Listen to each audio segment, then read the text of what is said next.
Buen día, profesor. A continuación daremos inicio con la explicación de los temas 18, 19 y 20 del libro Cook, Fundamentos de Química Analítica, integrado por los compañeros que se muestran en pantalla. Para iniciar con el capítulo 18, la electroquímica se refiere al estudio de las relaciones entre procesos químicos y trabajo eléctrico.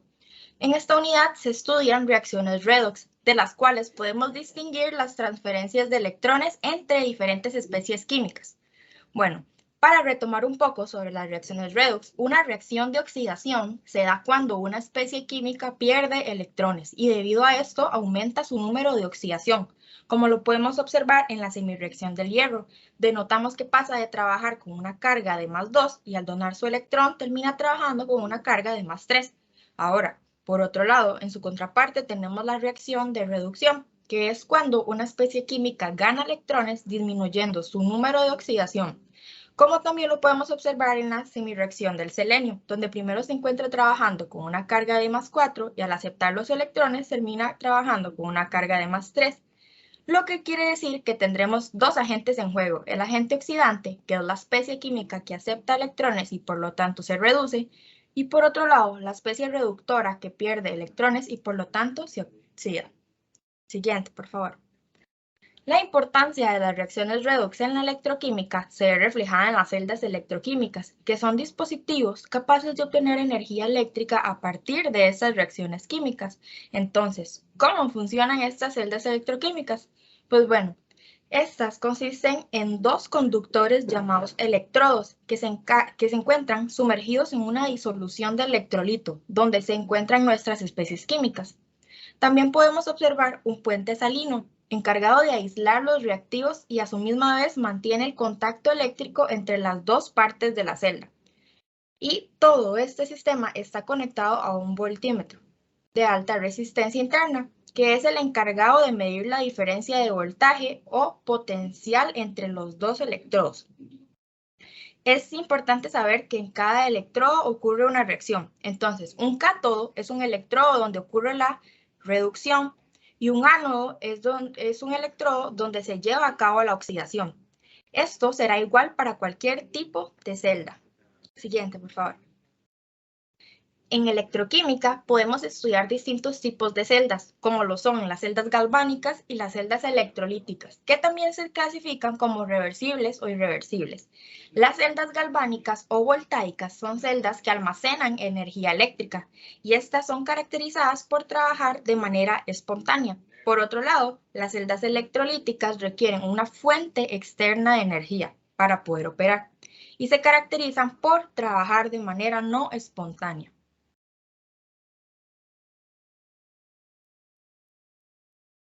La carga es transportada a través de este tipo de celdas mediante tres mecanismos.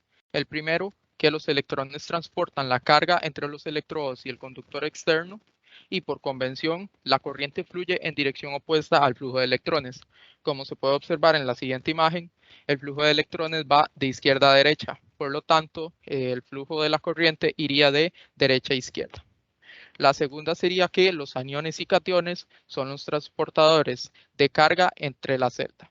Y el tercero, que la conducción iónica de la disolución se vincula con la conducción electrónica en los electrodos por la reacción de reducción en el cátodo y la reacción de oxidación en el ánodo. Siguiente diapositiva. El potencial de celda.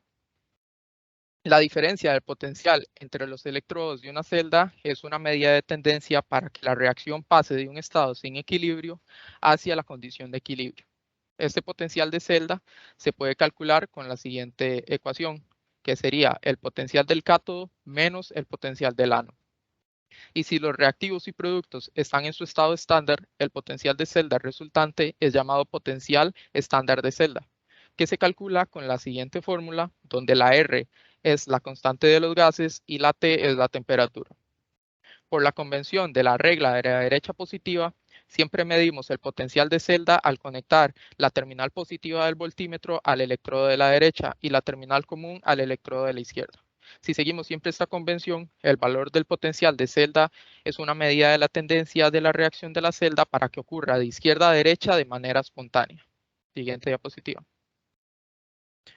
Para la representación esquemática, Como se observa en la siguiente representación, la dirección del proceso general tiene un cobre metálico siendo oxidado a cobre más 2 en la parte de la izquierda y una plata siendo reducida a plata metálica en la parte de la derecha.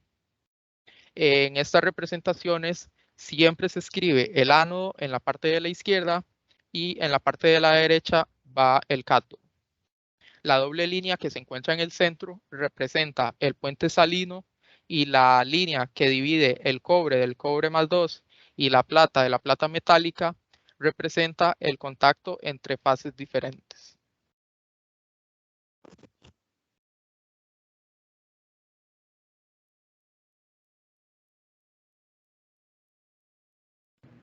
Ahora yo hablaré del capítulo 19. En el capítulo 19 se nos muestran los potenciales del electrodo estándar y la ecuación de Nernst. Esto para calcular el potencial que tendría una celda galvánica o el potencial requerido para operar una celda electrolítica. ¿Qué es el potencial termodinámico de una celda? Es la diferencia entre el potencial del electrodo derecho y el potencial del electrodo izquierdo. Esto se representa mediante la siguiente fórmula. Electrodo de celda es igual a electrodo derecho menos electrodo izquierdo. Esta ecuación cabe recalcar que es válida cuando el potencial de unión líquida es mínimo o nulo. La determinación experimental de potencia estándar. En este caso, a pesar de que es fácil localizar los potenciales del electrodo estándar para muchísimas semireacciones, no lo es para medir los potenciales electrónicos, ya que el potencial no puede ser medido directamente en el laboratorio, por lo que es más que todo una medida teórica. El cálculo de las constantes de equilibrio redox. Como se puede observar en la imagen 9, en el equilibrio los potenciales de electrodo para todas las semireacciones en un sistema oxidación-reducción son iguales. Esta generalización aplica sin importar el número de semireacciones presentes en el sistema, debido a que las interacciones entre ellas deben ocurrir hasta que los potenciales de electrodo sean idénticos. Por ejemplo, si tienen 4 sistemas de oxidación-reducción, en una disolución, la interacción entre los 4 se lleva a cabo hasta que los potenciales de los 4 pares de redox sean iguales. La siguiente sección habla de cómo establecer una curva de valoración oxidación-reducción. Los indicadores redox reaccionan a cambios en el potencial del electrodo. Por ello, el eje vertical de una curva de valoración oxidación-reducción es un potencial de electrodo. Para poder graficar una de estas curvas, hay que proseguir a determinar los potenciales de electrodo a lo largo de la reacción. Esto se hace a través de la ecuación de Nernst, en donde la E es el potencial de celda. La E con un superíndice es el potencial estándar de reducción de la celda. La N es el número de electrones transferidos y la Q es el cociente de reacción. Para poder calcular el potencial de electrodo se va a explicar a través de este ejemplo, de una valoración de 50 mililitros de hierro más 2, 0,0500 molaridad, con cerio más 4, 0,100 molaridad, en un medio que tiene H2SO4, 1,0 molaridad. Y en la figura 11 se puede ver los potenciales estándar de celda necesarios para poder seguir con los cálculos.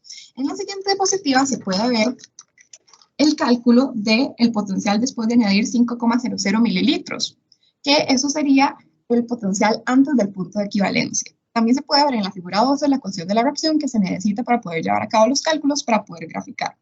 En la figura 13 se puede ver cómo se sustituyen los valores en la ecuación de Nernst, en donde el 0,68 del potencial estándar de celda para el hierro más 3 menos 0,0592 sobre 1 y el logaritmo de la concentración de hierro más 2 sobre la concentración en equilibrio del hierro más 3, que da igual a 0,64 voltios.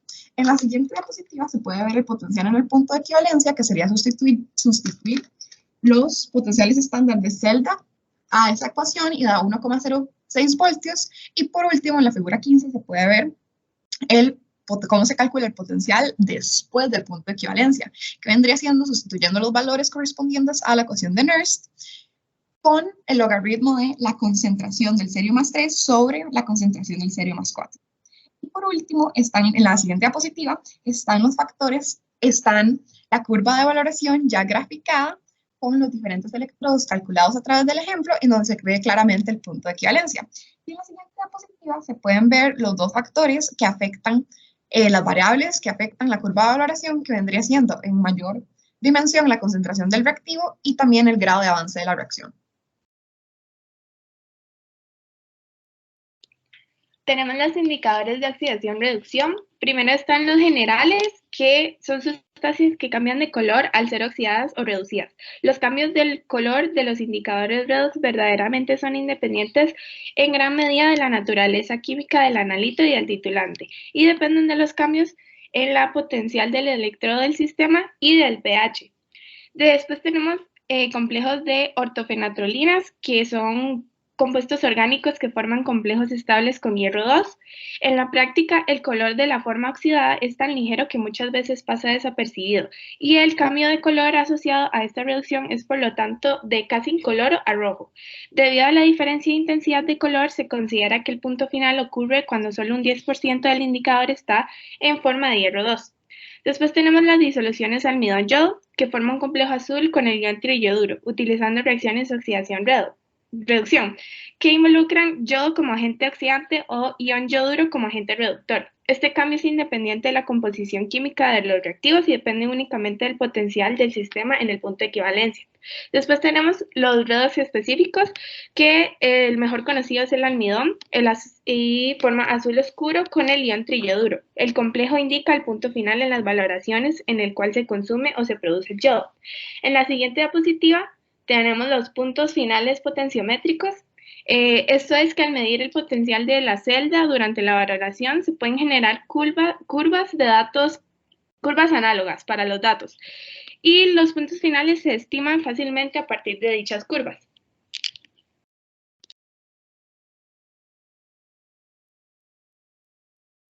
Con respecto a las aplicaciones de las valoraciones de oxidación-reducción, tenemos lo que son los reactivos oxidantes y reductores auxiliares.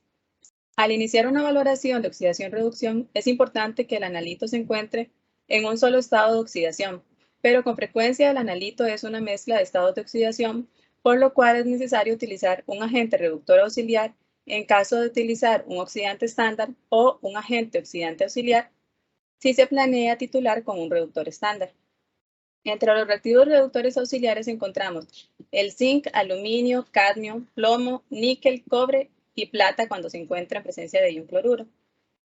Por otro lado, entre los reactivos oxidantes auxiliares podemos encontrar el bismuto de sodio, el peroxisulfato de amonio, además del peróxido de sodio y peróxido de hidrógeno. En la siguiente diapositiva podemos encontrar las aplicaciones de los agentes reductores estándar. Por lo general, los reductores no son utilizados para la valoración directa de analitos oxidantes debido a que la mayoría de disoluciones estándar de los reductores tienden a reaccionar con el oxígeno atmosférico. Los dos reductores más comunes son el hierro 2 y los iones tiosulfato. Ahora bien, en cuanto a las disoluciones de hierro 2, este reductor es importante tomar en cuenta que la oxidación por el aire ocurre rápidamente en disoluciones neutras, pero es inhibida en presencia de ácidos. Y por su parte, en relación al tiosulfato de sodio, es importante mencionar que es uno de los pocos agentes reductores que no son oxidados por el aire. El tiosulfato ha sido utilizado para determinar agentes oxidantes acompañado de yodo como intermediario, donde en pruebas incoloras la desaparición del color del yodo funciona como indicador en las valoraciones. Y también en valoraciones con yodo es común que se utilice el almidón como indicador, el cual genera un color azul. Por su parte, para la selección de agentes oxidantes estándar, se debe tomar en cuenta factores como fuerza del analito como agente reductor, velocidad de reacción entre oxidante y analito, estabilidad de disoluciones del oxidante estándar, además del costo y la disponibilidad de un indicador satisfactorio. Ejemplos de reactivos oxidantes son el permanganato de potasio y cerio 4. Ambos son reactivos oxidantes fuertes muy similares entre sí. Sin embargo, las disoluciones de permanganato son más utilizadas debido a su bajo costo y su intenso color púrpura al utilizarlo como indicador en comparación al color amarillo-naranja no tan intenso del cerio 4. En esta parte yo les voy a exponer acerca de las disoluciones de permanganato y cerio. Esas disoluciones son catalizadas por diversos factores, como por ejemplo la luz, calor, ácidos, bases, manganeso y dióxido de manganeso. Es importante mencionar que las disoluciones serán más estables si los efectos de estos catalizadores son minimizados, y esto se puede hacer por filtración. Para la filtración, se debe dejar reposar la disolución de reactivo durante aproximadamente 24 horas o calentar para acelerar la oxidación de las especies químicas orgánicas. Para esta filtración es importante mencionar que no se puede utilizar el papel filtro normal porque el permanganato reacciona con él. En la tabla 20,4, que podemos ver en la diapositiva, podemos observar los compuestos más utilizados para la preparación de disoluciones de cerio. Este tipo de soluciones son consideradas estables. Cuando el permanganato agregado sea completamente consumido, la disolución es calentada alrededor de 60 grados Celsius y titulada hasta alcanzar un color rosa que persista durante aproximadamente 30 segundos. Por el contrario, las estandarizaciones de cerio contra oxalato de sodio son realizadas normalmente a 50 grados Celsius en una disolución de ácido clorhídrico que contiene monocloruro de yodo como catalizador. En la parte de disoluciones de dicromato de potasio, estas son realizadas generalmente en disolución de ácido clorhídrico o sulfúrico. Se pueden considerar bastante estables y poseen un costo accesible, pero en comparación con las que les expliqué anteriormente, tienen un bajo potencial de electrodo y lentitud de reacción. En el caso del yodo, que es considerado un agente oxidante débil que se utiliza sobre todo para la determinación de reductores fuertes, es un indicador muy sensible y posee estas propiedades. Es muy soluble en agua, tiene alta volatilidad, ataca lentamente a la mayoría de los agentes de los materiales orgánicos y también puede oxidarse en presencia de aire, como lo hemos observado en las prácticas anteriores de laboratorio. Para finalizar mi parte, en las reacciones de sustitución son métodos que han sido aplicados con éxito para la determinación de compuestos aromáticos que contienen grupos fuertes ortoparadirectores, particularmente aminas y fenoles.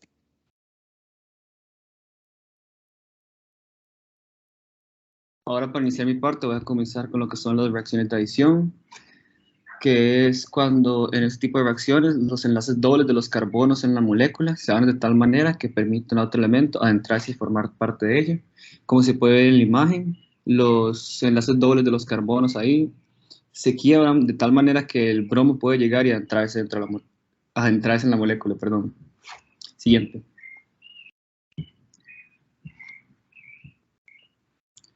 Valoración de Carver-Fisher es cuando un método comúnmente utilizado donde ocurre una reacción de reducción-oxidación para el agua para determinar la cantidad de agua en sólidos y líquidos orgánicos. Es necesario realizar esta práctica en un disolvente aprótico, o sea que no sea ni ácido ni básico. La reacción se basa en la oxidación del dióxido de azufre con el yodo. La estequiometría de esta varía dependiendo de la acidez o de la basicidad, pero normalmente se utilizan 2 moles de agua por cada mol de yodo. Fisher añadió piridina y utilizó metal anhidrido como disolvente para desplazar el equilibrio a la derecha y estabilizar la reacción. La reacción ocurre en 2 pasos. En el primero, el yodo y el dióxido de azufre reaccionan, y en el segundo, el sulfito de piridina producido puede consumir agua. Esta es la parte importante de la reacción para el experimento. Hoy por hoy, la piridina no es la más utilizada comercialmente debido a su olor, sino que se utilizan diversas aminas, especialmente el imidazol. Por último está lo que es la determinación del punto final. El punto final de la reacción se puede observar con un cambio de coloración, en este caso a café, y es más frecuente utilizar mediciones electroanalíticas para determinar el punto final. Esto lo hacen mediante equipos que usan la detección electrométrica del punto final.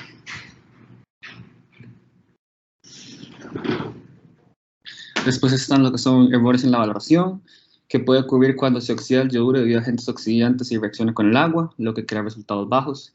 Se pueden producir complejos de disulfitos, lo que reacciona con el agua y también produce resultados bajos. O puede pasar que se puede reducir el yodo por especies químicas oxidables, lo que causa resultados altos. Y también se puede producir agua mediante las reacciones de algunos compuestos, lo que provoca altos resultados. Después están lo que son las aplicaciones. La manera en la que se emplea el reactivo de Carver-Fisher varía dependiendo de las características de la muestra. Además, la velocidad de esta varía debido a ciertas características. También hay ocasiones en las cuales no se recupera completamente el agua. La técnica básica puede variar dependiendo del estado físico de la muestra, estado en el cual el agua es retenida y la solubilidad del material. La valoración puede ser realizada de manera rápida y directa si la muestra se disuelve en etanol, o la valoración directa de muestras parcialmente disueltas conduce a recuperación de agua incompleta.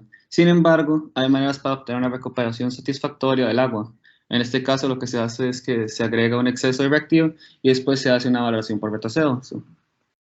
Y es importante también tener en cuenta las propiedades del reactivo, que se descompone fácil y rápidamente en reposo y se contamina con facilidad ante la humedad atmosférica, por lo que es importante secar todo el equipo y evitar el contacto con el agua y la humedad.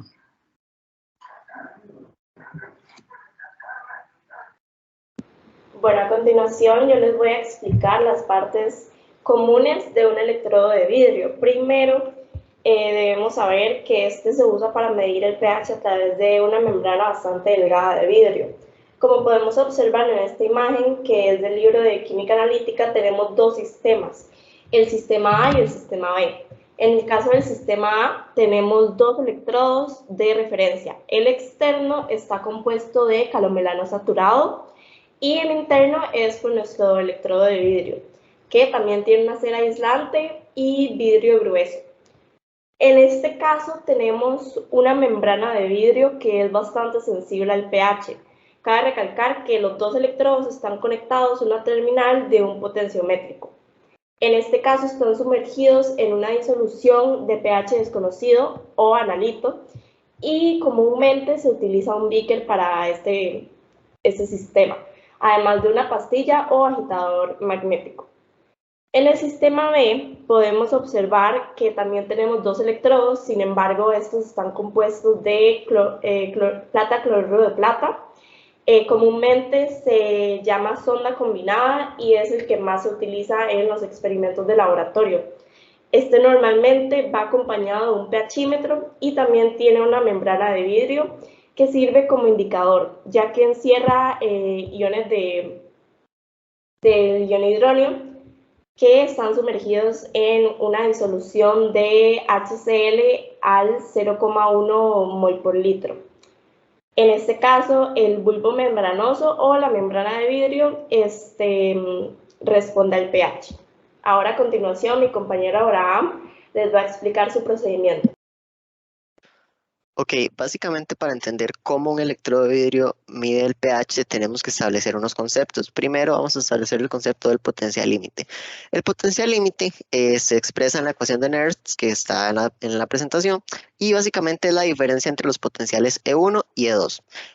Estos potenciales E1 y E2 se establecen en base a la actividad y concentración de los protones dependiendo de la interfaz en la que estén. ¿Por qué? Porque E1 se refiere a la interfaz fuera de la membrana, es decir, en este dibujo es lo que se ve en rojo, el analito, mientras que el E2 es el potencial dentro de la membrana, es decir, donde está el HCl. El HCl, como ya explicó Paula, es un HCl de concentración conocida.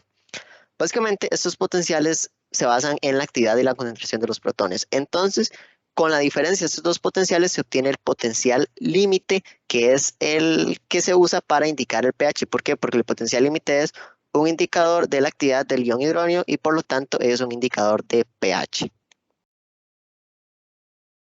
Y a continuación están la bibliografía que utilizamos para esto y la bibliografía de las figuras e imágenes.